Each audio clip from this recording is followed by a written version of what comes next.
കേവലം 13 വർഷം മാത്രം ജീവിച്ച് ക്യാൻസർ എന്ന മാരക രോഗത്തോട് പൊരുതി ഇന്നും സ്വർഗത്തിൽ ജീവിക്കുന്ന ഈ അത്ഭുത ബാല്യത്തെക്കുറിച്ച് നമ്മൾ അറിയണം. ഓസ്ട്രേലിയയിൽ അക്രൈസ്തവ ദമ്പതികളായ ജയശ്രീയുടെയും സുബിയുടെയും മകനാണ് ജോഷ്വ. പ്രണയം മാറ്റിമറിച്ച മറ്റൊരു ജീവിതമായിരുന്നു ജോഷ്വയുടേത്. വേഗത്തിൽ ദൈവിക പദ്ധതി പൂർത്തിയാക്കി തിരികെ പോകുവാനുള്ള ഒരു തിടുക്കം അവൻ്റെ ഓരോ കാൽവെപ്പിലും ഉണ്ടായിരുന്നു.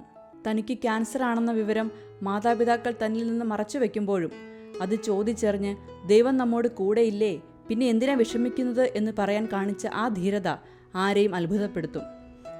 ക്യാൻസർ തൻ്റെ അസ്ഥികളെ കാർന്നു തിന്നുമ്പോഴും ക്യാൻസറിനെ പരാജയപ്പെടുത്തിക്കൊണ്ട് ജോഷ്വയുടെ മുഖത്ത് തെളിയുന്ന പുഞ്ചിരിയുടെ വെട്ടം കെടുത്താൻ ഈ ലോകത്തിലെ ഒരു കൂരിരുട്ടിനും കഴിഞ്ഞിരുന്നില്ല.